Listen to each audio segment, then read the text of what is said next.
بسم اللہ الرحمن الرحیم۔ شروع اللہ کے نام سے جو بڑا مہربان نہایت رحم والا ہے۔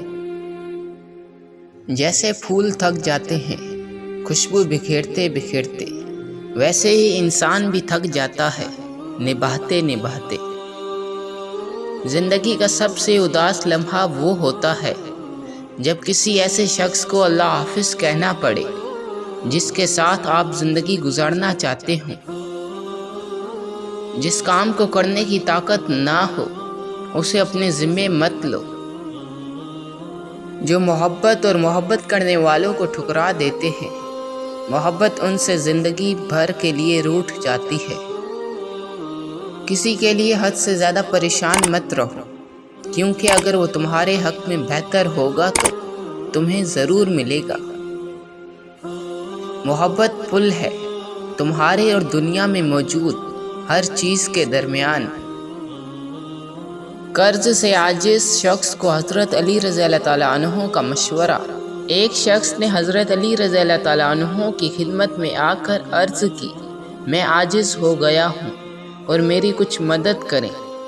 آپ رضی اللہ تعالیٰ عنہ نے فرمایا، کیا میں تمہیں وہ کلمات نہ سکھا دوں جو حضرت محمد صلی اللہ علیہ وآلہ وسلم نے مجھ کو سکھائے تھے؟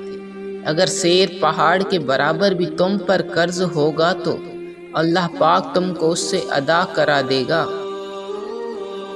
وہ دعا یہ ہے، اللہم اکفنی بحلالک عن حرامک واغننی بفضلک عمن سواک۔ اے اللہ، تو مجھے اپنے حلال کے ساتھ اپنی حرام کردہ چیزوں سے کافی ہو جا اور مجھے اپنے فضل سے اپنے ماسوا سے بے نیاز کر دے۔ کبھی کبھی یوں ہوتا ہے کہ جذبوں کی سچائی ثابت ہونے تک رشتے اپنی موت مر چکے ہوتے ہیں۔ کوئی کتنا بھی ہمت والا کیوں نہ ہو، ایک خاص انسان کی کمی رلا ہی دیتی ہے۔